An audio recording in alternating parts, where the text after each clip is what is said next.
Bienvenue dans So et Joe, le podcast où tout le monde a son histoire. Aujourd'hui, on reçoit une invitée qui travaille souvent dans l'ombre, mais sans qui beaucoup d'entreprises n'avanceraient tout simplement pas. Marie Boudreau est adjointe virtuelle, fondatrice de Sans Souci et quelqu'un qui croit profondément à la structure, à l'humain et aux collaborations saines. Aujourd'hui, on va parler de parcours, de résilience et de métiers encore trop méconnus.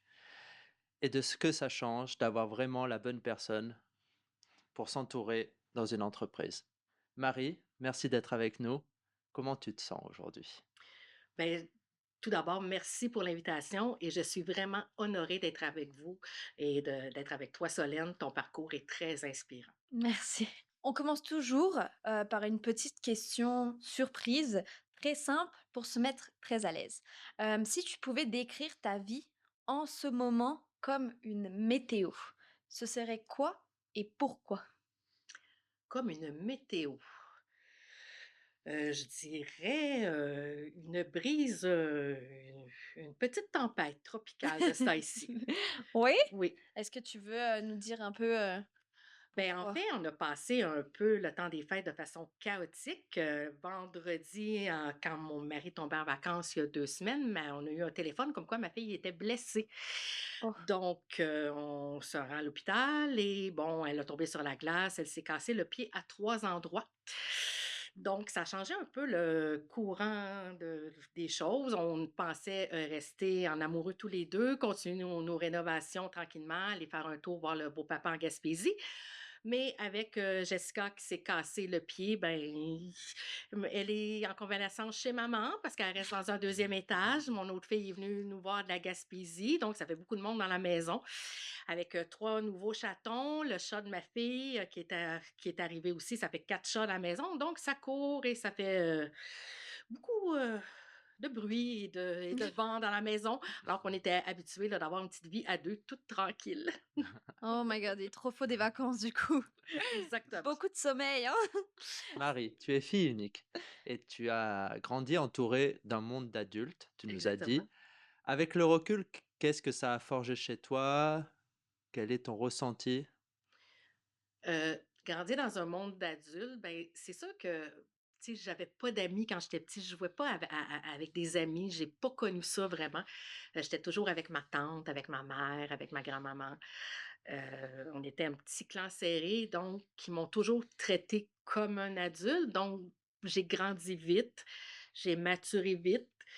Il y a certaines choses que je vois, puis je dis: «Ah, moi, j'ai jamais fait ça» ou tu sais, j'ai pas pensé à ça. J'ai toujours pensé comme un adulte, j'ai toujours été plus vieille que mon âge. Donc tu pourrais dire que tu t'es sentie mature assez jeune. Exactement. Ok. Est-ce que c'est quelque chose aujourd'hui qui, est-ce que tu te dis: «Oh, si j'aurais pu être une petite fille, puis avoir des amis, faire comme les autres petites filles de mon âge», est-ce que c'est quelque chose que tu regrettes? Non, pas du tout. Je pense que c'est ça qui m'a forgée, qui m'a amenée où que je suis, qui fait que je suis capable d'aller de l'avant quand j'ai des grosses épreuves.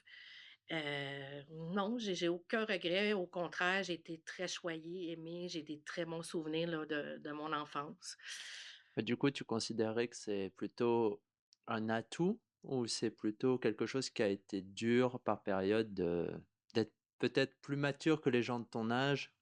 Est-ce que c'est quelque chose qui t'a alourdi? Ça, ça alourdit lorsque j'étais à l'école. OK. Parce que j'étais toujours l'amie qui restait en arrière, tu sais, celle qu'on choisit jamais pour jouer, là. Mmh. Donc j'étais seule à l'école. C'est la seule chose négative, je pense, que ça m'a enlevée.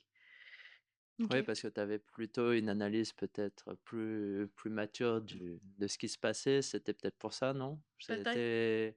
peut-être pour ça, mais tu sais, puis dans le fond, tu sais, l'enfant qui est toujours tout seul, tu sais, ça existe encore aujourd'hui en 2026. Oui. C'est ça, c'est 2026, ça. oui. Je pense qu'il va toujours en avoir, puis il y a pas nécessairement de raison. Mmh. C'est plate, parce qu'il y a encore l'intimidation, puis ça, il faut que ça arrête parce que oui, ça, moi, j'ai encore des séquelles de ça quand même, là. Ouais. Mais de plus en plus, on en parle, donc c'est quelque chose qui, je pense, qui va aller de mieux en mieux avec le temps, du moins je l'espère. Je l'espère aussi, quand on parle plutôt de ce sujet-là, ma sœur est vraiment petite, elle vient d'avoir 8 ans et je le vois au niveau des enfants, c'est fou. Les intimidations, l'harcèlement déjà à cet âge-là, c'est triste en fait, c'est très, malheureux puis ça détruit un peu l'enfant en fait aussi. Exactement, puis je pense que maintenant, c'est pire parce que, tu sais, moi j'ai 50 ans, il y avait pas de Facebook, Non. il y avait pas de médias sociaux. Maintenant, il y a des médias sociaux, puis tu sais, tout ce qu'on peut voir là, ils se font filmer, ils se font mettre des choses, puis ça mène au suicide, là, ça va encore plus loin que ça allait dans mon temps, là. Ouais. Ouais, c'est quelque chose, Mais plus qu'on dénonce, plus qu'on en parle, je pense que c'est la chose à faire. Ouais, je pense que c'est ce qui fait évoluer le système, oui, je pense aussi. ouais, je pense que mettre des mots et en parler de plus en plus, ça permet aux victimes de se dire: «OK, ils sont pas seuls» et que peut-être du coup, bah, ça évite d'aller jusqu'au suicide ou des choses comme ça. Enfin, c'est mon avis là, je pense qu'il faut plus en parler dans notre monde sur les réseaux sociaux que le cacher, je pense. Exactement. On se connaît un peu quand même personnellement là, ça fait longtemps qu'on se côtoie, ça va faire bientôt presque 1 an. Un an, oui. Oui, bientôt presque Très un belle an. rencontre. Hem, je sais que tu as 2 sœurs, j'allais dire. Non, tu as 2 enfants, Oui, exactement. des enfants, plus âgés d'ailleurs que moi-même. La première 27 ans et la deuxième Ah 23. ben, elle va avoir 23. Ma première est née en 1997 et l'autre en 2001. Donc faites le calcul. Et ouais, pas pour moi, Pas vas-y. pour moi non plus. OK, bon, quelqu'un? Hem, je sais que ta première a une condition, elle est trisomique si je me trompe pas? Non, elle a un trouble du spectre de l'autisme. Ah, c'est l'autisme, pardon. Donc un trouble et c'est lequel? En fait, les troubles autistiques, TSA, il y a différentes formes, différents degrés. Moi, ma fille, c'est vraiment le côté social où ce que elle a de la difficulté. Les émotions. OK. Ressentir des émotions, ils ressentent pas les émotions. Ils ont de la misère à expliquer comment ils se sentent, qui fait que des fois, ça peut causer des frictions à alentour. Moi, ma fille est verbale, elle parle très bien. Heu, Ma fille, elle a un quotient intellectuel vraiment très élevé. Elle a une mémoire phénoménale. Elle peut se souvenir des choses, de la date de tous les acteurs, de 1930, d'Édith Piaf, puis de tu Waouh, vas dire ta date une incroyable. fois, puis elle va s'en souvenir. Mais elle, c'est vraiment le côté social, les côtés émotions qui est difficile avec elle. Il peut avoir aussi, bon, côté prendre soin d'elle, Mmh. s'habiller, l'hygiène, tu sais, c'est quelque chose pour elle qui, tu sais, ça a pas d'importance, tu sais, c'est Mmh. des codes sociales, dans le fond. OK. Donc c'est encore des choses qu'on travaille avec elle, même malgré qu'elle soit maintenant en appartement, qu'elle soit de plus en plus autonome, mais c'est des choses qu'il faut travailler avec elle.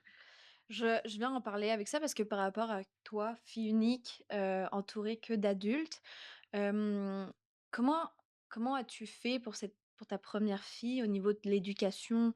Est-ce que tu as pris l'exemple que tu as eu? Comment ça s'est passé?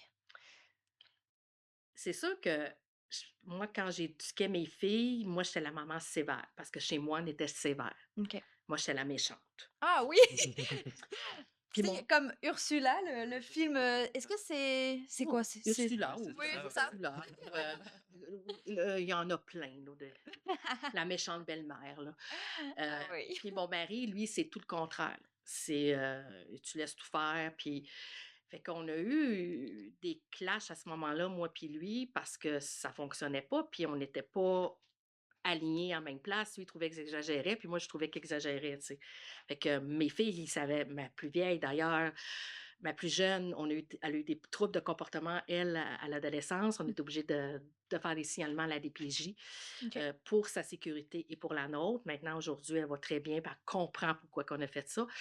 Mais justement, c'était un peu à cause de ça, parce que moi, je disais non, puis mon mari disait oui. Fait qu'elle Mmh. savait très bien comment faire le serpent. Fait qu'il a fallu travailler avec, des spécialistes pour que moi j'apprenne à dire oui, puis que mon mari apprenne à dire non. OK. Fait Intéressant. que à un moment donné, moi je disais toujours oui. sais, Ouais. pour renverser le monde. Mon mari devait dire non. OK. Mais c'est ça, moi, ma mère, moi, j'ai été élevée religion catholique. On allait à la messe tous les dimanches, les 10 commandements de Dieu. Moi, j'allais dans un collège catholique aussi, donc j'ai été élevée avec des valeurs comme ça. Puis, tu sais, moi, tu manges qu'est-ce que tu as dans ton assiette, Ouais. puis sinon, ben, va au restaurant. Ouais. Mais mon mari a tendance, ah, t'aimes pas ça, ben, c'est pas grave, on va faire d'autres choses. Mais si t'aimes vraiment pas ça, puis t'es malade, comme moi et le foie, ma mère, elle me faisait d'autres choses. Mais Ouais. si t'aimes pas ça, t'aimes moins ça, comme moi, le pâté chinois, puis quelqu'un m'en donne, je vais en manger pareil. OK. Ouais, c'est des éducations très, très différentes, Et su oui, et vous avez dû comme trouver le milieu pour que ça soit juste, mais en même temps, on va trouver Exactement. Puis votre... ça, c'est le travail de toute une vie. Même nos enfants sont adultes, puis des fois, mon mari, il va dire, ben oui, c'est correct, ça. Puis je dis, ben, qui se débrouille, là, tu sais. Mais ça va toujours rester, mais malgré ça, on est restés ensemble, puis Est-ce que du coup, l'éducation était pas du tout comme celle que tu as eue, en ah, fait? pas du tout, pas du tout, pas du tout, là. Puis c'était pas du tout entouré d'adultes comme toi, tu Non, eu mon quelqu'un. mari, lui, il a 4 frères et sœurs, sont 5. OK. Moi, chez nous, écoute, quelqu'un sous, c'est quasiment mort d'homme, là, tu Ouais. sais. Puis chez eux, quand il y avait des gros parties de famille, ben ça arrivait que puis moi, ça me dérange pas, mais si, tu sais, que de voir ça, mais si mon mari est sous, ben là, je vais être en furie, OK, là, d'accord. parce que là, c'est dans ma famille, puis non, non, il faut pas faire ça, puis, tu OK, sais, OK, je comprends. j'étais un peu straight, ces bords-là, OK. un peu rigide, mais un peu plate, là, tu sais. La belle-mère plate, c'est ça? Moi, ma question, c et je suis vraiment hyper intéressée par rapport à tout ce qui est, l'autisme, c'est ça? Hem, Est-ce qu'il y a eu des difficultés au niveau de l'éducation? Est-ce que bah, je suis une enfant, j'ai pas d'autisme, tu sais? Donc je me dis que j'ai On été est tous éduquée. autistes. Ah oui? En fait, on a tous des traits autistes. Tout le monde a des traits autistes. OK, Quand tu es diagnostiqué, c'est parce que tu as plus de traits. OK. Mais à quelque part, on a tous des traits autistes. Ah OK, OK. intéressant. Est-ce que est-ce que tu pourrais développer un peu plus sur le sujet? Parce que c'est vraiment, quelque chose que moi je connais pas du tout. Ben, par exemple, tu sais, quelqu'un là, qui s'isole, qui parle pas à personne, Mmh. tu sais, ça peut être un trait autiste. Tu sais, quelqu'un qui est OK. solitaire. Quelqu'un là, que mon père, quand je regarde sa vie, maintenant, mon papa il est décédé l'an passé, il a jamais été diagnostiqué, là, mais quand je le regarde, je vois ma fille. Ah oui? Ah waouh! Parce que mon père, il avait toujours ses petites manies. Ça va à gauche, puis il faut pas que ça aille à droite. Puis ça, c'est plié de même, puis il faut que ça reste plié de même. Tu Ah OK. sais? Et puis Puis ça, c'est des traits, autisme? oui, mais OK. ça peut. Ben, c'est toutes sortes de traits, là. Il y en a des milliers dans la Ouais. vie, là, toutes les sortes de tocs, là, mais c'est selon le degré, là, de. OK. Et OK. du coup, est-ce que ça, dans l'éducation que tu as dû donner à ta fille, ça t'a fait complètement sortir de ta zone de confort parce que vu que tu nous disais que tu étais un petit peu très carré et tout ça, là, tu as dû essayer de t'adapter. Est-ce que ça a été dur? Ah, ça a été dur, puis ça l'est même encore aujourd'hui. Parce que quand elle nous répond, elle peut nous traiter de tout et non, là. Puis, tu sais, oui, la maladie, mais jusqu'à quel point, tu sais? Hmm. Fait que, tu sais, la dernière année qu'elle est restée avec nous, on avait des intervenants, puis je disais aux intervenants: «Il faut qu'elle parte, là, parce que c'est moi qui va partir, là». Tu sais, on n'était plus capable de rester dans la même maison, là. OK. Tu sais, je l'aime, ma fille, mais j'ai besoin d'espace, moi Ouais. aussi. OK. Puis même encore aujourd'hui, la relation est difficile. OK. Puis ça me Ouais. fait quoi? Parce que je me dis: «Hey, les autres mères qui ont des enfants autistes, me semble qu'ils ont pas l'air à trouver ça dur, tu sais, me semble qu'ils ont pas l'air à ben, tu sais, moi qui est une mauvaise mère finalement, là», tu sais? Tu sais que pour parler de ça, c'est juste que les gens le disent pas assez sur internet et du coup, tu penses que du coup, tu sais, tu as le sentiment d'être une mauvaise mère et de ressentir que ça arrive qu'à toi et tout ça. Mais finalement, en fait, ça arrive à plein d'autres familles, à plein d'autres personnes, mais c'est juste que vu qu'ils le verbalisent pas sur les réseaux ou on n'en parle pas vraiment beaucoup et bah, du coup, bah, tu as l'impression de Exact, se exactement, oui. Et alors qu'en fait, ça arrive très souvent, le oui, nombre de je mères, trouve que tu as touché un point hyper important. C'est, oui, il y a la maladie, mais jusqu'à quel point on accepte. Parce que je pense que, oui, il y a certaines choses où c'est compliqué, mais il faut pas tout accepter non plus. Il y a quand même un range qui est important de est-ce que moi je vais accepter ton comportement parce que tu es malade? C'est ça. Puis Faut pas qu'il y ait des abus dans les 2 côtés non plus et on recevait, c'était, hem, notre invité de la dernière fois, Marc? Marc, qui nous disait, «Oui, c'est pas parce que je suis aveugle que je peux pas avoir d'autres vices». Bah, voilà, on a tous un caractère, même malade, on peut avoir, Ouais. des extrêmes qui ah sont, oui, vous avez vu Marc? Ouais. Moi, je le trouvais juste extraordinaire. Ah, il est incroyable, hein. Il est vraiment incroyable. Cet homme est incroyable. Puis, oui, c'est ça. C'est que, puis il y a surtout, oui, il y a la maladie, mais il faut quand même lui donner une bonne éducation parce qu'après, tu sais, un enfant, si tu éduques pas un enfant, là, ça pourrait finir n'importe où, puis en prison, et puis, Oui, tu oui, puis tu sais. sais, on écoute beaucoup de true crime, on s'en en parlait avant, là. Oui, c'est ça. Les choses criminelles. Le soir avant de s'endormir. Oh my God. vous avez découvert notre terrible secret. Donc, c'est comme, des fois, tu te dis, OK, mais est-ce que c'est la maladie? Est-ce que c'est, tu sais pas, en fait. Comment tu fais la différence? Comment je fais la différence? Je pense que quand elle a des mauvais comportements, moi, ma façon de faire comprendre que je suis pas contente, c'est que je l'ignore. Oh! OK. Puis je sais que ça lui fait de la peine quand je l'ignore, mais vraiment ignorer, là, pas y parler, pas la regarder, puis, Ah, OK. tu sais, des fois, je me dis: Je suis plus bébé qu'elle, finalement», là. Ouais. Mais je pense aussi que c'est ma façon à moi de me protéger. Mmh. Puis j'ai encore du travail à faire là-dessus, puis est-ce que ça serait bien qu'on aille en thérapie toutes les 2 peut-être? Ouais. Mais est-ce qu'elle va vouloir aller en thérapie? Parce que Ça. ça a été un long combat avant qu'elle accepte de voir quelqu'un. Parce qu'elle voulait souvent, elle disait: «Je suis pas malade, j'ai pas rien, tu sais?» Mais elle commence à accepter, elle commence à le dire qu'elle était ça. Ouais. Puis je pense pas que je vais faire écouter, parce que là, elle va capoter. Non, non, non, pas les Mais pas maintenant. pas maintenant. On attend encore un peu. Mais ouais. Mais peut-être que je dis ça comme ça, là, ça vient de me popper là, à l'esprit, peut-être une thérapie. Oui, j'aimerais ça être plus proche d'elle, mais on dirait que je suis pas capable à cause de son comportement. Ouais, mais après, finalement, quand tu te mets à l'ignorer, c'est un peu aussi ta façon de dire, bah moi, c'est mon point de non-retour. Je trouve que, bah, moi aussi, j'ai tendance, quand je me ferme, j'ignore tout le monde. Enfin, Ouais, même moi. je boude. Je suis un enfant, je boude. Mais en fait, c'est le point de non-retour. C'est, je ne veux plus mettre d'énergie dans cette dispute. C'est ma façon de dire un peu, pour moi, je veux plus mettre d'énergie dans cette dispute. Exactement, parce que ça gruge, là, Mmh. émotionnellement, là, physiquement, là. Non, Ouais, ça prend énormément d'énergie. En plus, et ta deuxième, elle a aussi, elle a aussi, Ma deuxième, non, elle a aucun problème. Elle a eu OK. de très gros problèmes de comportement. Ouais, Bon, elle a eu des problèmes de consommation, des problèmes, tu sais, OK. l'émission Fugueuse, là. Non, je connais pas, ça doit être québécois. Oui, bon, ben, bon, elle se tenait avec un certain Bouddha. Tu sais, il a 26 ans, le gars, puis il a une petite fille de 12 ans, là. OK, ouais. Tu sais, bref. Ouais. Fait que tu vois le genre, Ouais, là. ouais, ouais, je comprends. Elle s'en allait vraiment. Si on faisait rien, on l'allait retrouver à un moment donné dans un fossé, là, tu sais. OK. Donc, on l'a fait arrêter par la police. Je l'ai fait mis en centre de. Elle a besoin de 2 placements OK. avec la DPJ. Puis finalement, aujourd'hui, bon, est correcte, là. C'est une bonne petite fille de 23 ans. Elle va avoir 24 ans en février. Euh, Tu sais, elle travaille maintenant, elle reste à Gaspésie avec son. Février? Oui, Elle est née quand? le 7. Ah, je suis née le 11, je vais avoir quoi? Ah non, je vais avoir 23 ans moi, mais Ouais, une année de différence. Ouais, c'est toi, t'es ça. né en 2002. Ouais, C'est non, 2003.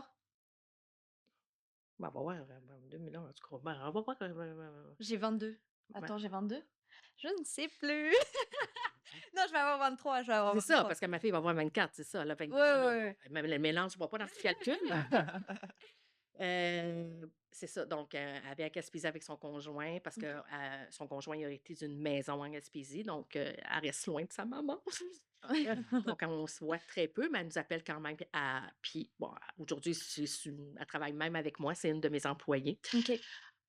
Mais justement, elle a des très gros problèmes avec sa sœur de conflit parce que sa sœur l'insulte tout le temps, tu sais, ou elle dit des Ouais. affaires, «Ah, c'est moi le chouchou, toi, tu travailles avec maman, t'es le chouchou», puis tu sais, à un Ouais, moment donné, ça c'est finit plus, là. Puis ouais. elle est comme elle a atteint son point de non-retour, elle aussi, de pas se faire respecter. Je comprends. Fait que, tu sais, ça me fait de quoi de voir les 2 filles, mes 2 seuls enfants qui, quand on seront plus là, ben j'aimerais ça que sa grande sœur veut pas, elle garde un œil sur elle, tu sais. Ouais.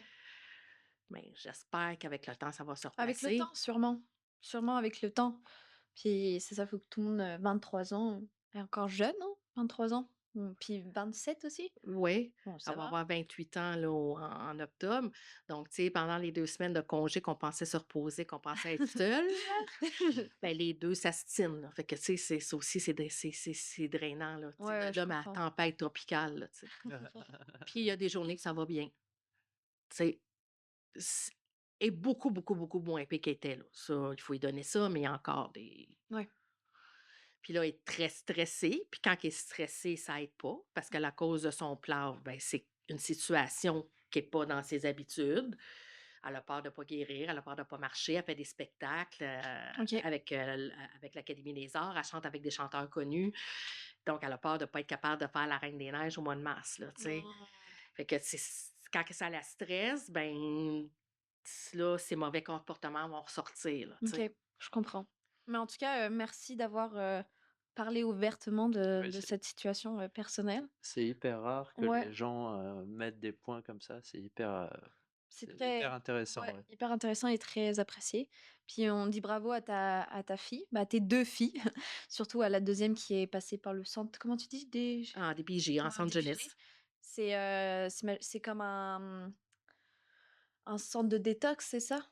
Non, c'est un centre pour les enfants maltraités, là, la maltraitance OK. d'enfants, ça tu sais, elle avait des parents, mais le 3/4 de ces enfants-là, ben, il y avait des parents inadéquats, tu sais. OK, d'accord. Malheureusement, nous, ben, c'est les parents qui ont demandé de faire de quoi parce que là, nous, on était dépassés puis on savait plus quoi faire, là, tu sais. Avant Attends, avant qu'elle s'automutilait, elle fuguait et rien, mais ça c'est faisait c'est ta fille? oui. OK. Oui, Attends, j'ai c'est vous qui avez décidé ah de oui, oui, la oui, oui, mettre C'est oui, nous qui a pour fait tu oui, sais, OK. d'habitude, mettons qu'un enfant, là, tu vois qu'un parent bat ses enfants, mais le voisin va appeler la DPJ. Oui, oui, oui, je comprends, oui. Mais nous, c'est les parents qui ont appelé la Ouais, DPJ, c'est tu sais. vous. OK. Mais en tout cas, félicitations à elle si elle s'est sortie de ça, c'est vraiment, c'est quelque chose de très dur, je pense, puis Fait qu'on n'a pas eu une vie de famille, ouais, c'est ça. tranquille. Non, après, je pense pas qu'il y ait de vie de famille tranquille tranquille. non plus. Je Non, pense mais que tous les chemins de vie sont un peu différents. Sérieusement, quand je vois la famille de mon copain, mon chum, j'ai l'impression qu'il a une vie de famille, genre, je suis comme: «Mais waouh, c'est le paradis dans ta famille», tu sais? Comme mais il y a toujours des choses qui sont pas dites, oui, qui c'est sont sûr que sous la table, tu ça, sais? c'est sûr, mais tu sais, je sais pas, moi, j'ai l'impression d'avoir eu une vie de famille vraiment chaotique, là, Ouais. à comparer des autres, tu sais, papa, maman, 2 enfants. Ouais, je comprends. Tu sais, c'est sûr qu'il y a toujours des choses, il y a toujours des petits conflits, mais nous autres, tu sais, on était en conflit perpétuel. Quand c'était pas une, c'était l'autre. Ouais. Puis ma première grossesse avant Jessica, ben nous, on a vécu un drame. On a perdu notre bébé à 22 semaines de grossesse, donc OK. parce qu'elle avait un syndrome de Turner. C'est quoi le syndrome de Turner? Ils nous ont expliqué qu'elle avait de l'eau dans le cerveau, donc Oh, elle avait pas de cerveau, c'est rempli d'eau. OK, Donc d'accord. c'est un bébé qui était pas viable. OK. OK. Donc j'ai eu ça. Après ça, j'ai Ouais. eu Jessica qui était autiste, puis après ça, ben j'ai eu Ouais. fait que Mais non. c'est ça aussi, tu sais, je pense que ça revient sur le fait que sur les réseaux, ben, en fait, dans notre quotidien, en fait, les réseaux sont dans notre quotidien, les informations, la télé et tout ça, c'est dans notre quotidien. Je pense que verbalement, c'est pas assez dit et du coup, ben, ça fait penser qu'on est des mauvais parents ou ça fait penser qu'on est les seuls à vivre une vie, chaotique comme ça. Parce que quand tu me parles de ta vie, puis que je relis à ma vie, je me dis: «Ah OK, ben en fait, je suis pas la seule d'avoir une vie de caca, d'avoir une vie de famille qui était un peu, chaotique aussi». Parce que toi aussi, t'as vécu ça, mais différemment, tu vois? Donc ça me rejoint à toi et je pense que notre mission va vraiment d'aller chercher, ces points-là, tu sais, d'aller vraiment montrer verbalement aux gens sur les réseaux que, bah, en fait, ils sont pas seuls dans ce qu'ils vivent.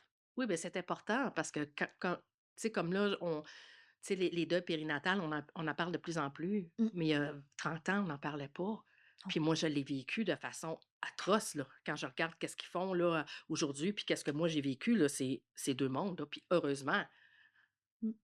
parce que encore après 30 ans, moi, j'ai des séquelles, Ouais, je comprends. tu sais? Puis c'est le genre de deuil que ça, tu vis avec, mais tu oublieras jamais. Ouais. Puis l s faut faire des thérapies pour ça. Enfin, c'est comme la seule chose qui peut te guérir, c'est faire des thérapies. Puis tu te dis: «Oui, OK, je vais faire une thérapie», mais déjà d'une, ça coûte de l'argent et de 2, tu sais, il faut vraiment être mentalement, émotionnellement, tout aligné, je sais pas trop quoi, Oui, pour puis dire oui. il faut que tu sois prête aussi à Oui, c'est ça accepter. et des fois, t'es pas prêt, t'es encore loin d'être prêt. Ouais, Puis c'est pas vrai, ça va prendre 1 an, 2 ans, 3 ans, c'est le travail d'une vie. c'est une vie, hein. Puis c'est pas vrai qu'on l'oublie pas là, ça reste toujours en toi, c'est juste que tu le mets de côté, en fait. Puis tu de vivre, en fait. T'apprends à vivre avec et puis à contrôler ce trauma qui est de côté, mais c'est pas vrai, là. Tu sais: «Oh oui, fais une thérapie, ça va disparaître, tu vas plus» non, c'est pas vrai. Ça reste toute ta vie, les traumas. Oui, c'est tu apprends à vivre avec tes traumas, puis c'est tes traumas qui fait que tu deviens la personne que tu deviens. Ouais. Tu voulais ajouter quelque chose, Geoffrey? Non, non, je suis hyper fier. Genre, je pense pas qu'on te le dise souvent, mais moi, je te connaissais pas. Et je trouve que, bah, moi, je sais ton parcours en tant qu'entrepreneur, entre, Ouais. Oui, entrepreneuse, oui, entrepreneur. entrepreneur, oui. Et avec tout ce que tu as vécu, c'est incroyable. Enfin, tu vois, tu as réussi à te relever et tu devrais être fier de ce que tu fais. Genre, vraiment, Vraiment. il y a des très belles valeurs. Et je pense que dans cet épisode, tu montres encore que derrière chaque entrepreneur, il y a une vraie personne. Et c'est ça, c'est ce côté humain qu'on cherche, nous. Vraiment, c'est hyper fort ce que tu viens de dire. Puis, tu vois, juste avant de commencer, on préparait l'épisode avec, Geoffrey. Puis on s'est dit, tu sais, on a vu ton pré-interview, puis on a commencé à faire les questions et tout ça pour préparer, l'épisode. Puis on s'est dit: «OK, ça va être vraiment basé très sur l'entrepreneuriat et tout ça», tu sais? Nous, on aime bien aller chercher le côté, l'histoire, qu'est-ce qui se cache derrière l'entrepreneur? Qu'est-ce qui se cache derrière ton succès, tu sais? Puis là, on lisait ton pré-interview, puis on était comme: on sait pas en fait qu'est-ce qui se cache derrière toi». Puis là, juste d'avoir lancé par rapport à ta fille, enfin tes enfants et tout ça et ta famille, puis là, on a parlé d'une bonne partie, à toi personnellement, puis là, tu te dis: «Waouh! Elle en a chié! Elle a ramé pour être aujourd'hui, bah, sans souci». Puis, c'est quoi déjà, ce que tu viens de créer à l'instant là? L'instant, oui, qui va sortir très bientôt, ben, c'est l'alliance, C'est ça. des adjointes virtuelles. Et avec tout ce que tu as vécu, malgré ça, tu as réussi à être où tu es aujourd'hui. C'est fou, hein? C'est incroyable. C'est vraiment incroyable. Mais tu On vois, moi, je le vois pas comme ça. ah oui? Moi, je vois comme je suis pas capable, moi, de voir qu'est-ce que mais wow! Pour moi, c'est juste j'avance, puis c'est ça. Ah non. Oui, mais tout à l'heure, tu as dit, on devient la personne qu'on est par ses traumas. Et je suis sûr à 10 000% que tout ce que tu as créé, c'est aussi lié avec tout ce que tu as vécu. Cette façon de assistante, ça aide aussi des gens. Et tu as toujours cherché à aider tes filles, à essayer de créer un lien. Donc, je pense que ça fait du sens dans tout ça. Et ouais, c'est fou. Oui, C'est ça, fou. c'est sûr. Puis quand j'étais petite, ben, si j'ai toujours voulu aider le monde, tu sais? Moi, tous les métiers que je sortais, là, c'était pour aider le monde. Tu sais, après avoir passé ma phase que je veux devenir une religieuse, là, comme toutes les petites filles. Ouais, à l'époque, c'était vraiment ça là. Maintenant, c'est un peu moins ça, Ouais, je c'était pense. vraiment moi ça là. Ben, c'est ça, j'ai voulu devenir policière, ambulancière, tu sais, toutes les Mmh. choses comme ça, tu sais. Ah ouais, c'est complètement différent de ce que tu fais aujourd'hui. Oui. C'est fou. On va revenir sur ton parcours un peu, professionnel du coup. Hem, Dans chaque emploi que tu as occupé, tu dis que tu avais ce réflexe d'aller encore plus loin. À quel moment tu t'es dit: «Là, j'ai fait le tour»? En fait, bon, c'est vraiment mon dernier emploi que j'ai occupé, en CHSLD. C'est quoi ça? Moi, j'étais adjointe administrative en CHSLD. Un CHSLD, c'est un centre d'hébergement de longue durée. OK. OK? Et je travaillais en privé. Dans mon emploi précédent, avant être en CHSLD, je travaillais là, dans un grossiste pharmaceutique. Je travaillais de nuit, j'avais des jeunes enfants. Demandez-moi pas comment je faisais, dormir 4 heures par jour puis m'occuper des enfants, bref. Je ne sais pas non plus. J'ai survécu. Voilà, ça se voit en tout cas. Et à la suite de ça, ben, je voulais avoir une vie plus stable, puis aller plus loin. Donc, je suis retournée aux études. J'ai fait une attestation d'études collégiales en administration et je me suis spécialisée en médical, ce qui m'a amenée en CHSLD. Donc, je suis arrivée en CHSLD. Bon, j'ai été engagée comme stagiaire, j'ai fait mon stage et après mon stage, ils ont décidé de me garder parce qu'à ce moment-là, il était après ouvrir là, une autre aile dans le CHSLD. Donc, il y avait besoin d'autres du personnel supplémentaire. Avec le temps, je restais là 12 ans. Ben, je faisais plus vraiment comme adjointe administrative. J'étais rendue gestionnaire avec la directrice des soins. Donc, je faisais partie de la haute direction. Donc, la pandémie est arrivée. Et puis, bon, la crise du privé et du public, vous vous en souvenez, là, comme quoi que tous les privés, on était tous des méchants, des méchants et blablabla. Donc, le gouvernement n'a pas renouvelé nos lits. Donc, vu qu'on avait 90 de lits qui étaient loués au gouvernement, ben le CHSLD était plus viable. Le propriétaire a décidé de vendre. Donc, tout le monde était parti en janvier en 2021. Et puis, moi, j'ai resté jusqu'en juillet. J'étais seule dans le gros hôpital de 3 étages, Mmh. vraiment seule, seule, seule, à vider la place, à faire la dernière comptabilité. J'ai resté 6 mois seule dans le CHSLD, là. Histoire d'horreur là, on Oui, part oui, vraiment vraiment, sur, là. Tu sais, à un moment donné, j'ai même amené mes chats, tu sais, j'ai dit: «Tu sais, il ouais, faut se promener», tu voilà. sais? Heu, et puis, bon, après ça, ben, je me suis reposée parce que, bon, j'ai fait des burn-out. C'est une charge de travail qui est très lourde. C'est 24 heures par jour. C'est prendre soin des résidents. C'est même si toi, tu n'es pas au résident, ben, tu veux t'assurer ton personnel avec tous les outils. Et, tu sais, puis, bon, former le personnel. Puis, comme vous le savez, le personnel, c'est pas toujours du AA. Donc, il faut gérer plusieurs choses en même temps. Donc, j'ai pris le temps de me reposer, de me questionner, de se dire à 48 ans, qu'est-ce que je veux faire? Il me reste quelques années quand même à travailler. Est-ce que je veux retourner dans ce domaine-là puis me rebattre? Là, ça a été non, j'ai pas d'énergie, mais Ouais. qu'est-ce que je veux faire? Puis, j'ai Ça, c'était toujours. au moment du burn-out que tu t'es posé ces questions? Non, quand j'ai arrêté, là, en OK. juillet 2021, là, quand même moi, j'ai sorti du CHSLD, puis que OK. qu'est-ce que je veux faire? Tu sais, puis ben, pendant le 6 mois que j'étais là aussi, parce que tu sais, je savais que je ne restais pas là toute seule dans la bâtisse pendant Ouais. 10 ans, là, tu sais. Puis là, je me demandais qu'est-ce que je voulais faire. Puis j'ai toujours voulu être entrepreneur, mais je savais jamais quoi. Puis tu sais, des fois, je regardais les salons, là, tu sais, d'entrepreneurs où ce que des bannières, où ce que tu peux acheter. Puis j'ai essayé des choses comme Herbalife, comme prime de luxe, tu Ouais. sais. Bon, ça, c'est jamais été plus loin que ça.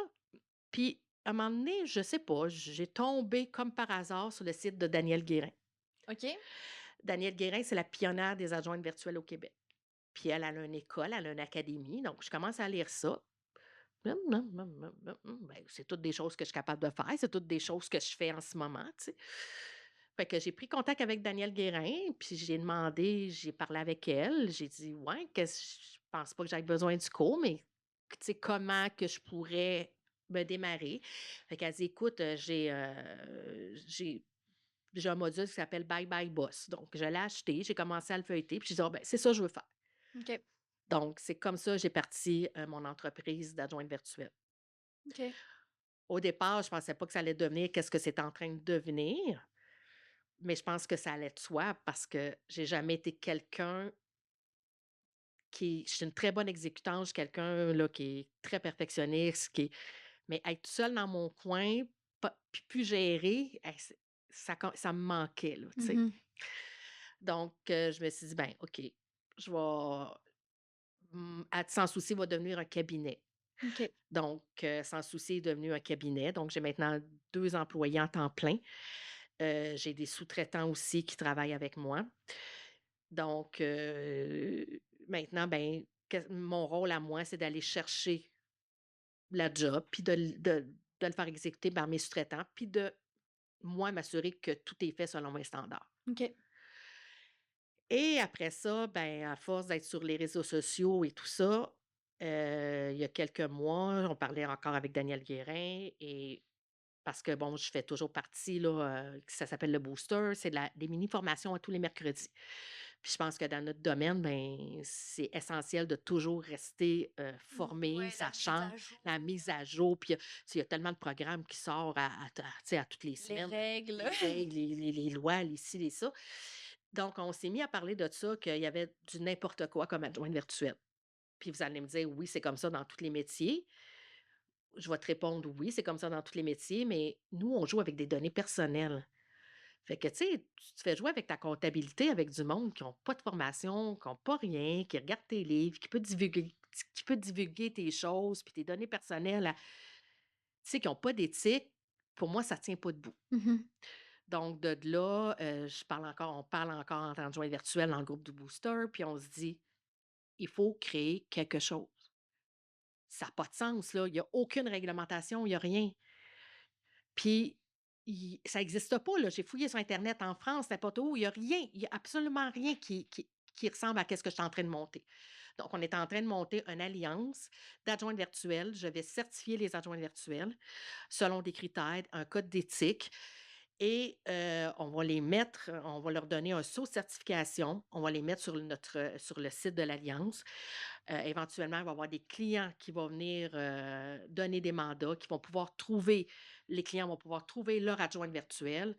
Donc, ça va être une plateforme autant pour sécuriser les clients, tout d'abord, pour s'assurer qu'ils travaillent avec des vrais adjoints virtuels, puis de sécuriser que les adjointes virtuelles, ben, aient une place pour dire: «Hey, moi, j'en suis une vraie, j'en suis pas une fausse». Mmh. Tu sais, j'ai vu il y a quelques semaines, «Je suis infirmière auxiliaire, je veux un deuxième revenu, que faire pour être adjointe virtuelle?» Mmh. Heu, j'espère que tu connais tes logiciels, que tu connais ton français.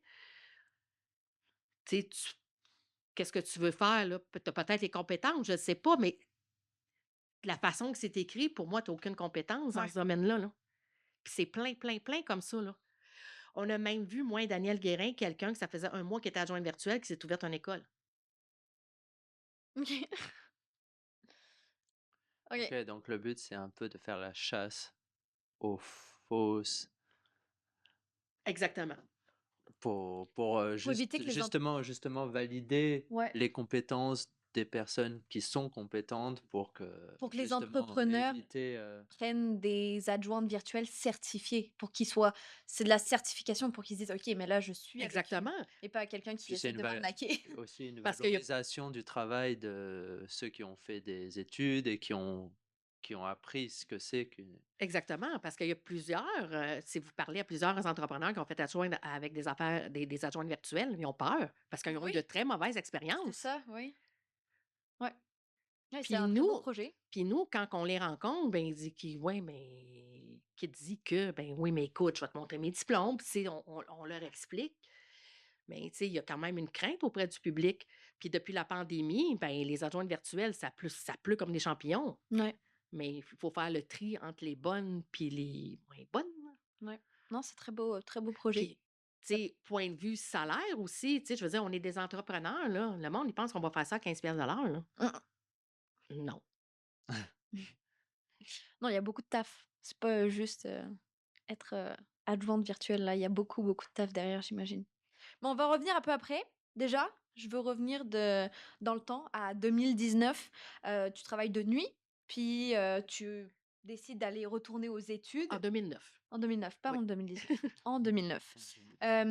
Qu'est-ce qui t'a donné le courage de faire ce pas-là?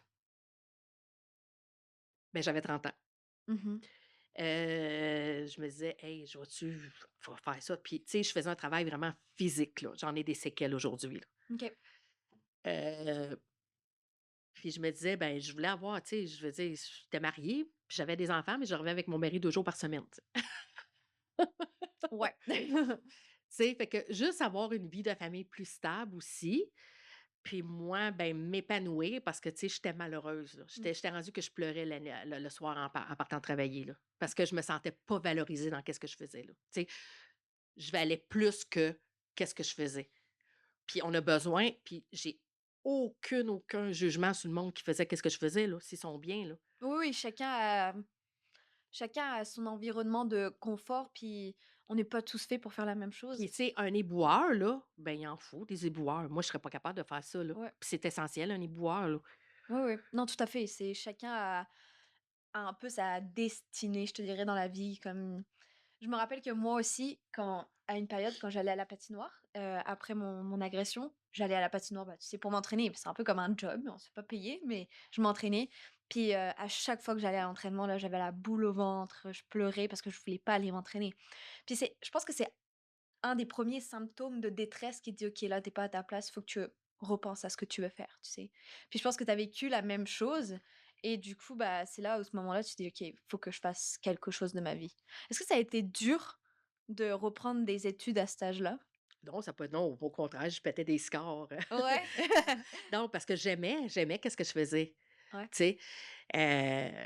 C'est ça, puis c'est je veux dire, pleurer quand tu roules la nuit, t'en aller travailler, c'est pas une vie non plus, Non. là. Tu dis: «Hey, il me reste 30 ans à travailler, là, je vais-tu faire ça? Je vais pleurer de même 30 ans, là?» Non, au bout d'un moment, il faut aller trouver le bonheur et puis Non, non, là, tu sais. ouais, c'est comme faire un truc qui te plaît. Mmh. Ok, sans souci, né en 2022. Mmh. Déjà, moi, j'aimerais te poser la question de d'où vient ce nom? Pourquoi cette idée-là? Ben, sans souci, c'est parce que je voulais rendre tu sais, que les entrepreneurs, quand ils nous donnent leur administration, qu'ils se disent: «Ben, je leur confie à eux, puis je m'enlève ce souci-là de la tête. Je sais que ça va être bien fait quand ça va me revenir». Ok. Moi, Parce que, tu sais, quand tu es entrepreneur, tu fais tes choses, mais quand tu fais ton administration à toi, c'est lourd, là. ouais. Écoute, moi-même, cordonnière mal chaussée, j'étais en retard l'année passée dans ma comptabilité, là. Hein? Parce que je faisais tout pour les autres, mais moi, je passais en dernier. Ouais. Puis moi, je me disais: «Ah, c'est pas grave, plus tard, plus tard». Mais à un moment donné, hi, je suis en retard de 6 mois là, pour ma déclaration de taxes, là. Faudrait peut-être que je la fasse, là. Pour quelqu'un qui connaît pas du tout, ce que c'est d'être adjointe virtuelle, est-ce que tu peux nous dire exactement qu'est-ce que c'est? Puis qu'est-ce que pour les jeunes qui nous regardent, s'ils voudraient potentiellement faire ce métier, qu'est-ce que ça comprend? Qu'est-ce que tu dois faire? Dans le fond, une adjointe virtuelle, c'est la même chose qu'une adjointe qui est en présentiel. OK. C'est être l'adjointe d'un entrepreneur. C'est Est-ce qu'on pourrait dire secrétaire? Ça se dit plus, c'est plus beau maintenant. OK, On dit adjointe administrative, OK, c'est juste plus beau. OK. Mais secrétaire, ça se dit plus, mais c'est comme une secrétaire dans le fond. OK, d'accord. Donc ça peut être, tu sais, mais chaque entrepreneur a des besoins différents. Il y en a que ça va être répondre au téléphone, puis que lui, ça va y prendre du temps, un temps fou. Il y en a que ça va être faire son ménage de boîte courriel. Il y en a que ça va être faire son ménage tu sais, toute sa comptabilité. Il y en a d'autres, ça va être y préparer ses soumissions, faire son suivi de soumission, faire son suivi de facturation. Il y en a qui ne payent pas, ben, rappeler les mauvais payeurs. Donc, c'est toute tâche administrative qu'un entrepreneur a besoin. C'est un peu comme parce que dans l'entrepreneur fait son métier, donc il exerce son métier, mais toutes les choses qu'il a pas trop envie de faire, il le donne à son adjoint. Exactement. OK. Puis, tu sais, ça peut aussi être la recherche. L'entrepreneur il est sur un projet, puis il a besoin de faire de la recherche sur un sujet X. Bien, nous, on peut y faire un condensé sur la recherche, puis présenter après. Regarde, qu'est-ce que moi j'ai trouvé. Mmh. Tu sais, OK. ça peut. Il y a pas vraiment de limite, en Il y a fait. vrai il y a vraiment pas de limite. C'est vraiment qu'est-ce que l'entrepreneur a besoin. Et moi, j'ai pas vraiment de forfait établi que, bon, forfait A, c'est ça, forfait B, c'est ça, forfait C, c'est ça. Moi, je prends le temps avec chaque client potentiel de m'asseoir avec eux et de regarder c'est quoi qu'ils ont besoin. Mmh. Puis à ce moment-là, moi, je leur monte un forfait personnalisé. OK. OK. Ok. Et pour toi, à partir de quel moment un entrepreneur, il devrait se dire, bah, là, j'ai besoin d'un assistant? En fait, dès le début, parce que les tâches là, qu'on fait d'administration, on ne se le cachera pas, c'est chronophage pour nous. Parce que le temps qu'on prend pour faire ça, on prend pas le temps d'agrandir notre business Mmh. ou de faire des contrats, ce qui nous rapporte de l'argent. Puis on a trop de choses dans la tête aussi. Exactement. Donc, une adjointe virtuelle, on peut commencer par 2 heures par semaine, tu sais, pour faire des petites choses pour une petite entreprise, puis grandir avec l'entreprise. Mon rôle, c'est pas juste d'exécuter. Mon rôle, c'est aussi de conseiller l'entrepreneur. Parce que moi, j'ai un grand réseau alentour de moi. Donc, je suis capable d'aller chercher les informations, puis je suis capable de les connecter avec les bonnes personnes. ce qui peut leur éviter beaucoup de problèmes, et puis par la suite, tu sais. On dit souvent: «Mais je vais consulter un avocat quand je vais avoir des problèmes». Mais pourquoi pas le consulter avant? Ouais. Ben, pareil pour quelqu'un là qui, tu sais, qui veut refaire son site informatique avant d'avoir des problèmes puis du piratage informatique, pourquoi pas leur faire regarder ton site, puis regarder qu'est-ce que tu aurais besoin? Ouais. Tu sais, aller au-devant des problèmes. Puis est-ce que ça, c'est un peu la tâche de l'adjointe virtuelle de poser toutes ces petites questions pour Oui, que... parce que moi, je leur dis: «Je suis pas une exécutante, je suis une collaboratrice au sein de ton entreprise, puis mon rôle, c'est oui d'exécuter tes tâches, bien sûr, pour t'aider, mais c'est aussi de t'aider à évoluer dans ton entreprise». Ouais. Tu es à la tête en ce moment même de Alliance professionnelle des adjointes virtuelles. Hem, Pourquoi c'était important pour toi de créer ça? On l'a un peu dit tout à l'heure. Oui. Ben, parce que moi, au départ, voir tout ce qui se passe dans le milieu, moi, ça me dégoûte de voir que autant de fraude Ouais. qui se passe. J'ai une sous-traitante qui s'est faite frauder, elle vient de sortir de l'école, c'est une jeune adjointe virtuelle, puis elle s'est faite frauder par une autre adjointe virtuelle. OK. Bref. Est-ce qu'une adjointe virtuelle a besoin d'une adjointe vi une ad Oui! oui? Oh! Ça s'en finit jamais en fait. Oui, parce que moi, oui, je suis adjointe virtuelle, mais je suis un entrepreneur qui développe son entreprise. Moi, là, je suis plus capable de faire mes choses. Moi, j'ai besoin de quelqu'un. J'ai un employé qui est dédié juste à moi maintenant. OK. Et à elle, j'y donne les choses à tous les jours. Que oui, je donne des choses qu'elle doit faire pour des clients, mais je donne des choses que moi, des protocoles que je dois monter. Puis j'ai dit, ben là, tu sais, je donne la base, puis montre-moi ça, puis après ça, tu sais. Parce que on l'a pas dit, mais je suis aussi auteure et conférencière.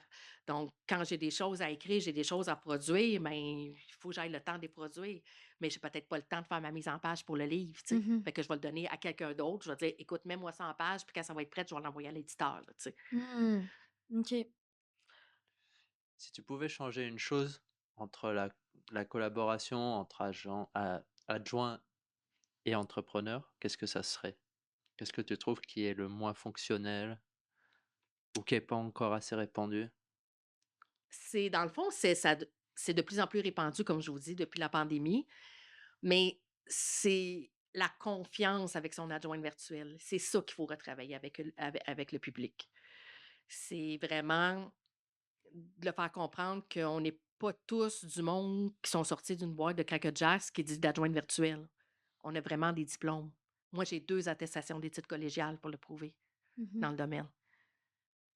Je suis tu sais, moi, quand je vais t'envoyer quelqu'un, mais moi, je vois ses diplômes. Parce que moi, tous mes sous-traitants, là, je les traite comme des employés. Moi, j'ai une procédure d'embauche, puis je vais vraiment regarder que, tu sais, bon, est-ce que tu as des antécédents judiciaires de un? Je vais payer pour savoir si tu as des antécédents judiciaires. Puis sache que dans 2 ans ou dans 1 an, si tu es encore avec moi, ben je vais encore aller regarder. Parce que tu fouilles dans les données personnelles du monde. Puis je veux Ouais. m'assurer que tu es pas un fraudeur, tu sais. Puis s'il y a une personne qui a des antécédents judiciaires, mais que, comme tu sais, ça fait longtemps et tout ça, est-ce que tu l'embauches? Mais c'est du cas par cas, il faut y aller avec la Ouais, logique. ouais, c'est ça. Ouais, OK. Oui, ça Mais Tu dépend. c sais, Ça dépend, oui, tu les sais, antécédents tu sais, et quelqu'un qui aurait, par exemple, tu sais, il y a un 0,08. Tu ouais, sais, il y a un casier judiciaire, ben oui, tu sais, bon, c'est un accident, là, tu sais. ouais, ouais. Mais tu en as 8. Bon, peut-être un petit problème d'alcool, puis peut-être que tu seras pas trop fiable. Fait que je vais y penser à 2 fois, tu sais. Ouais, OK.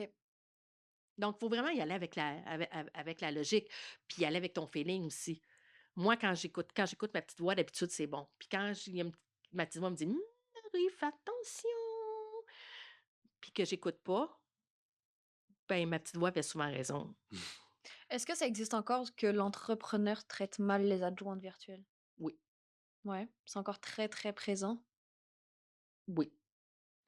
Donc, c'est de mettre, dès le départ avec ton client des limites claires. OK, Parce qu'il y a des clients qui te traitent comme un employé, mais tu es pas un employé. OK. Tu es un entrepreneur, tu es un sous-traitant. Ouais, OK. Je pensais que Je sais qu'à un moment, c'était très, bah, nous, on appelle ça les secrétaires en France, mais c'était très quelque chose entre la collaboration des entrepreneurs et des secrétaires. C'était très genre, il y en a qui en abusaient des entrepreneurs, mais je pensais qu'au fil du temps, ça a commencé tu sais, l'adjointe virtuelle était vraiment reconnue comme c'est un métier. En général, avant, c'était pas reconnu comme quelque chose de Non, waouh. c'est de plus en plus reconnu, mais le rôle de l'Alliance, ça va être aussi de faire de de l'enseignement auprès du public. Mmh. Parce que le rôle de l'Alliance aussi, ben, tu sais, il va y avoir des cours pour les adjointes virtuelles, il va y avoir, tu sais, je veux faire, un blog, tu sais, je veux faire différentes choses, autant pour les clients que pour les adjointes virtuelles, pour qu'il y ait de la formation des 2 côtés, là, tu Ouais. sais?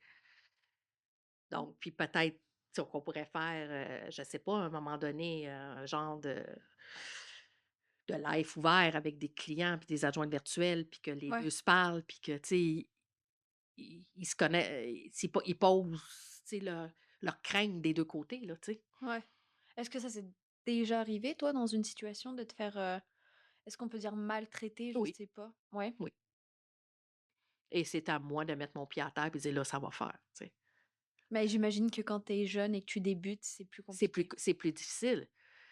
Puis moi, ben, je suis pas encore parfaite, mais tu sais, j'ai été longtemps me faire marcher dessus, puis Mmh. jamais rien dire. Tu sais, un exemple que je contais à ma fille, puis que ma fille en revient juste pas, j'étais à l'école privée en plus, puis il y avait une fille, puis elle a commencé à me taper dessus dans la classe. Puis là, mais à place de dire: «Arrête de la pousser», je sais pas, faire n'importe quoi, là, moi, j'ai dit: «Ben, continue, quand tu seras tannée, tu arrêteras». Meilleure réponse. Donc elle a continué. Ben, elle a continué. J'ai fait comme Notre Seigneur, tape sur une joue et tends l'autre joue, mais c'est à peu près ça que j'ai fait, là. Oh my god. Qu'est-ce qui t'aide aujourd'hui à rester clair et aligné même dans l'incertitude? Moi, j'ai commencé beaucoup à méditer, beaucoup à écrire, OK. faire des pages du matin. Marcia Pilote elle en parle beaucoup, les pages du matin. Moi, bon, c'est pas toujours le matin, là, mais quand je sens qu'il Quand faut il y a un 5 minutes. c'est ça. Moi, quand elle est vraiment disciplinée, c'est vraiment tous les matins. Mais quand je sens que j'ai besoin d'écrire, avoir besoin de réponses, ben, je vais demander aux êtres supérieurs de venir, tu sais, de venir me répondre. Le soir, je vais écouter beaucoup de méditation. Même mon mari, des fois, il rit de moi puis il dit: «Mon Dieu, qu'est-ce que c'est ça, t'écoutes ça?» Lui, des «Ah, homme» ou des «L'argent vient à moi, je suis un aimant en argent». Tu sais, c'est un ingénieur, il est très, très pragmatique. Fait que là, tu Ah! sais, il me regarde là, en voulant dire: «Elle est folle». Puis là, j'ai dit: «Tais-toi, tais-toi, il faut pas trop de la vibe. Tais-toi, je veux rien entendre». Oui, chacun son truc aussi, c'est faut respecter aussi l'un et l'autre, chacun a ses opinions et ses choses à faire, j'ai envie de dire. C'est ça. Mais j'ai aussi un ingénieur à la maison et très, cartésien, on a envie de dire, Oui, c'est vraiment, c'est dans une vibe différente. oui, vraiment, eux, tout ce qui est spirituel ou un peu Ouais. ésotérique, on oublie ça, là. Non, non, c'est sûr. Marie, quelle est la plus grande leçon que tu as apprise de la vie? Et boy! Ouais, on rentre dans le dur. Dans le fond, que peu importe la situation qui t'arrive, quand tu es au plus bas, tu vas finir par monter. Ben, moi, c'est comme ça que je pense. Moi, Ouais. j'ai toujours là que OK, ça va passer, là, puis ça va aller mieux demain, là, puis bon, on tourne la page, puis on avance. Moi, j'ai toujours fait ça comme ça, donc je me suis jamais vraiment arrêtée puis à pleurer pendant des jours et des jours et des jours. Moi, j'ai toujours été dans l'action, puis avancer, puis avancer, puis avancer, puis à tenir le fort, tu sais. C'était comme ça avec ma fille. Mon mari, il était incapable avec ma plus jeune de faire quoi que ce soit, là. Mmh. Donc il a fallu que je tienne le fort, Ouais, puis il a fallu que je prenne des décisions. parce que sinon le château s'effondre. Donc moi, j'ai toujours avancé, puis je me dis toujours: «Ben, à un moment donné, ça va arrêter, puis ça va aller mieux, puis ça va être correct, là». Ouais. Si tu, si tu revenais dans le temps et que tu voyais, Marie, la petite Marie de 6 ans, qu'est-ce que tu lui dirais aujourd'hui? «Défends-toi, OK. laisse-toi pas marcher ses pieds». Ouais, c'est beau. Ouais, ça C'est fait plein vraiment de beau. sens. Ouais, c'est vraiment beau. Hem, on va bientôt finir. j'aurais aimé savoir qu'est-ce que tu aimerais que les gens, pardon, les personnes qui nous voient aujourd'hui retiennent de ton passage, chez So et Joe? Et moi, j'ajouterais 2 choses, de l'entrepreneuse et de la femme. Qu'est-ce qu'ils devraient retenir? Ben, de la femme, comme je viens de dire, peu importe qu'est-ce qui nous arrive dans la vie, les pires malheurs, je pense que faut toujours se dire que ça va aller mieux.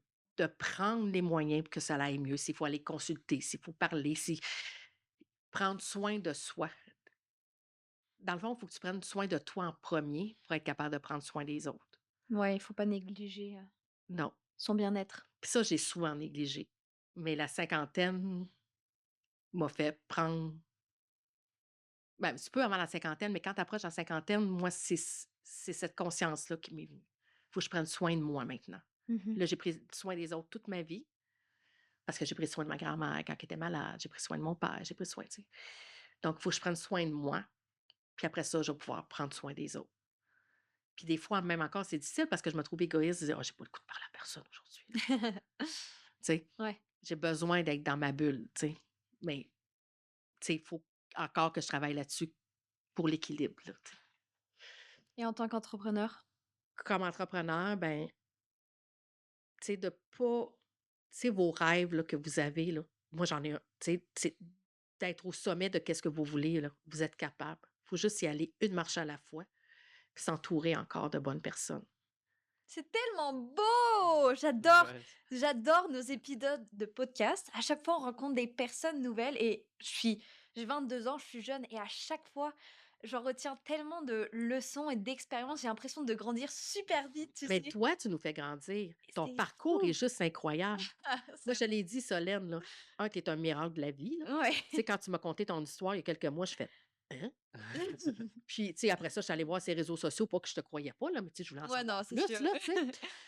Puis, tu sais, quand tu parles, je te l'ai dit, puis je vais le dire ici, là, tu es une vieille humble. Ah ouais? J'adore ça. Je suis une petite grand-mère. Oui, oui, tu es vraiment une petite grand-mère dans un corps de jeune fille. C'est incroyable comment tu mature pour ton âge, là. Ah bah, merci, ça fait plaisir. Faut que tu sois fière de toi puis de où ce que tu es aujourd'hui, là. Tu es un exemple pour nous tous, là. Merci. je lui dis souvent. Don't make me cry. T'avais autre chose à ajouter? Ah non, je pense que là, tout a été bien dit. Ouais, non, vraiment, waouh, C'est beaucoup de super beau. choses. J'en ai appris beaucoup et puis c c'est en fait, c'est fou, je m'y attendais vraiment pas que cet épisode allait nous apprendre des choses et avec tout ce que tu nous as dit, je suis comme: Ouais, à chaque épisode, on prépare nos questions, mais au final, on se rend compte que finalement, on passe plus de temps à écouter «Oui». qu'à... En fait, des fois, on a des questions puis on les zappe parce qu'en fait, on n'a pas le temps, tu sais? Les personnes parlent et on n'a pas le temps. Mais on est tellement captivé par l'histoire des gens qu'on a en face de nous parce que, tu sais, tu prépares des questions, mais en fait, il y a la personne qui est là, c'est la personne qui fait l'histoire, tu sais? C'est elle qui répond à nos questions sans même les poser et c'est fou. Non, c'est incroyable. Mais c'est un peu quand tu écris ta conférence, tu sais. Quand tu écris ta conférence, écris ton histoire. Mmh. Moi, j'ai pris un cours avec, Bryce, puis écoute, c'est ça, dans ta vie, il dit: «Pour écrire toutes tes conférences, écris des histoires, des petits bouts d'histoire dans un cahier, puis reprends ces histoires-là». Tu sais, puis une histoire aussi banale que j'ai tombé aujourd'hui peut amener à quelque chose dans ta conférence que tu t'entends pas, là. Ouais. Donc Tu c'est écris des livres aussi. oui. Tu écrit quoi? En fait, j'ai écrit 3 livres. Je t'apprends écrire le quatrième qui va aller avec la conférence du mois d'avril. OK. Puis j'ai mis il y a la méthode BRISE qui m'est venue, tu sais, comme une méthode, tu sais, pour, dans le fond, cadrer tes affaires. Mmh. Ça m'est venu en écrivant la conférence, ça, tu sais. OK. Tu sais? Fait que je me suis dit: «Ben, je vais écrire le quatrième livre sur la méthode BRISE». Alors, d'ailleurs, il faut que je le finisse avant la fin du mois pour que ça soit prêt pour avril. Ben, le premier livre que j'ai écrit, dans le fond, c'est un livre sur la comptabilité. C'est OK. sur, dans le fond, les bases de la comptabilité pour que les entrepreneurs sachent quand son comptable ou son adjoint virtuel lui parle de balance de vérification, puis de de plan comptable, de quoi qu'on parle, là, tu sais, je lui expliquer dans le fond globalement. Le deuxième livre, que ça parle un peu sur le mindset de l'entrepreneur, tu sais. OK. Puis sur le troisième livre, ben, c'est des méthodes, dans le fond, des méthodes de travail que je donne un peu, là, tu sais. Donc, il va y avoir 12 livres, donc un par mois, là, c'est une comme que je suis en train de faire. Donc, le quatrième Brise va sortir. Puis tout ça, ça a sorti parce que quand j'ai commencé à faire des salons pour Sans souci à douane virtuelle, il y a personne qui s'arrête parce que tu pas rien à vendre. Ouais, ouais, ouais. Fait que quand tu as un livre, ben, le monde s'arrête, puis là, il commence à te parler, là. Fait que c'est comme ça que la série a commencé.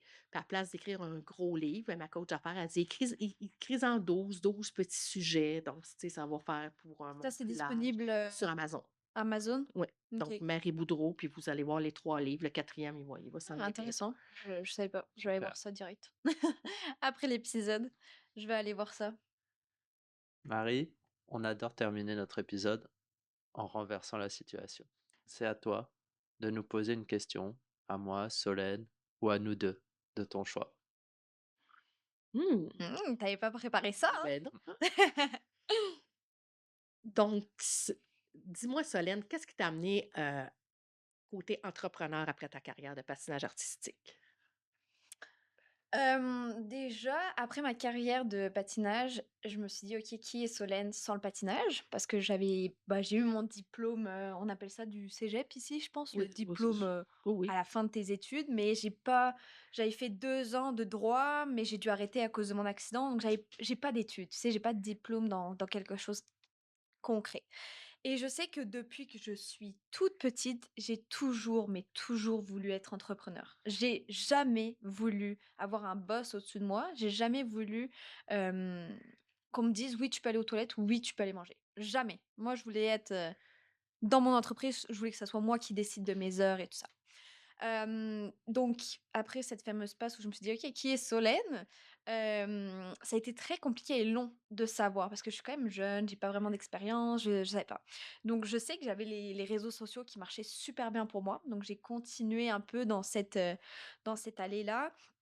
Après, bah, il fallait trouver quand même un moyen de revenu quand même parce que les réseaux, c'est bien, mais des fois ça va bien, des fois ça va pas. Donc c'est pas linéaire là, c'est instable complètement.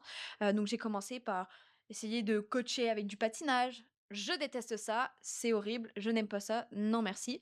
Après j'ai essayé avec, des entreprises, tu sais, comme Arbonne, doTERRA, des trucs, Oui. Comme je t'ai dit moi Co tantôt. c'est ça, exactement, pour essayer de me découvrir, tu vois, un peu. Donc j'ai fait Arbonne, c'est très marketing, vendre des produits et tout ça. J'ai quand même énormément aimé mon expérience avec Arbonne. Malheureusement, j'ai dû arrêter pour des questions d'immigration ici, au Canada. Puis c'est là où j'ai trouvé, en fait, quand j'ai voulu commencer à développer mon entreprise que j'ai avec les réseaux sociaux, c'est là où je me suis retrouvée dans le réseautage avec GR, où on s'est rencontrés et en fait, une fois que je suis venue dans ce réseau-là, j'ai eu tellement plein d'idées pour développer mon entreprise. Tout le monde en fait, bah, déjà, il y a très peu de jeunes de mon âge dans GR.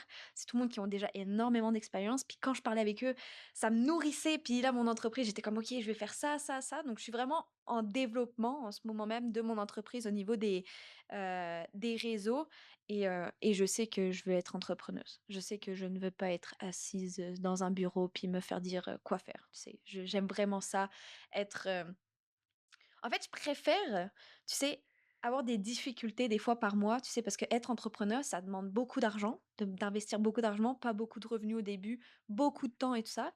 Mais je préfère me mettre dans la difficulté et après avoir les bénéfices que me mettre, tu sais, derrière un bureau et faire ça pendant 40 ans et me faire chier et pleurer et comme avoir aucune expérience, aucune, tu sais, high, low. Le fait d'être entrepreneur, c'est un peu d'être comme athlète de haut niveau. Ça nourrit, tu sais, mon stress, ça nourrit mon envie d'aller encore plus loin, d'aller chercher les plus hauts niveaux et tout ça. Donc, c'est comme ça que j'ai Il décidé d'être dans le monde de y a l'entrepreneuriat. quelques points communs. Oui, hein?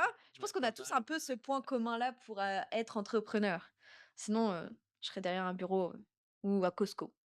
Mais là, maintenant que je suis entrepreneur, là, je suis vraiment à ma place, là. Je suis vraiment Ouais. sur mon X. Puis il y a tellement de choses qui t'arrivent chaque jour, comme tu comme: «Oh waouh! Oh oui!» Tu sais, tu comme ça te nourrit. Il y a des jours où c'est complètement plate là, puis tu es comme: c'est horrible. Puis le lendemain, tu te réveilles, puis là, tu as comme plein d'idées qui t'arrivent pour développer. Puis là, tu vas voir d'autres personnes, justement grâce au réseautage, pour aller développer encore plus, te donner des élan. C'est Mais incroyable. je te dirais que même dans mes mauvaises journées, je suis pas autant découragée que quand j'étais en CHSLD. Ouais. Mais moi, tu vois, j'ai pas cette expérience-là parce que j'ai jamais, tu sais, travaillé au Costco ou travaillé, tu sais, dans des petits boulots, j'ai envie de te dire. J'ai jamais vraiment eu cette expérience-là, donc je sais pas ce que c'est. Mais toi, vu que tu as passé là, ça doit être un truc. Oui, parce que tu sais, en gestion, quand un événement qui est arrivé pendant 2 semaines, nos portes magnétiques, ils codaient plus. Donc, Ah, les résidents pouvaient se promener partout. nice. Donc, c'est quoi faire pour pas que personne sorte, personne se blesse et tout ça. C'est gestion sécurité, tout ça. Mais pendant ces 2 semaines-là, là, je peux te dire, j'ai presque pas dormi, puis je stressais. Puis, tout le monde était parti en vacances, là. Le directeur général, la directrice des soins, il y avait moi. Donc, il a fallu que je prenne toutes les décisions, que je, tu sais, que que j'assume toutes les. Ben, finalement, tout s'est bien passé, là, mais Ouais, mais sur le moment, c'est. ça a été horrible, là. Ça a été les 2 semaines les plus horribles de ma vie, là. Ouais, ouais, je comprends. As-tu une question pour Geoffrey? Et toi, Geoffrey, qu'est-ce que tu veux faire comme entrepreneur? Dans- C'est quoi Bon, ton rêve? Où est-ce que tu veux te rendre? moi, déjà, je vais me rendre au jeu. Ouais, aux Jeux Olympiques. Dans, dans moins d'un mois, je serai au jeu. Moi, je veux continuer ma carrière encore pendant au moins 4 ans, jusqu'aux jeux qui vont être en France. Et après, moi, je veux devenir coach, avoir mon centre, mes athlètes, construire ma structure. Donc, c'est ça mon objectif. Un grand projet aussi. C'est un grand C'est que là, projet. tu vas aller nous chercher une médaille, j'espère, là. Pas à ces jeux-là, mais peut-être au prochain, on ne sait pas. Oh, j'ai confiance en toi. Allez, Au moins, on te souhaite toute, comme on dit en France, merde le pour les défi Jeux. est accepté. Marie, merci sincèrement pour ce moment. Merci pour ta transparence, ta douceur et surtout pour la clarté avec laquelle tu parles d'un métier encore trop méconnu à mon goût, mais tellement essentiel pour les entrepreneurs.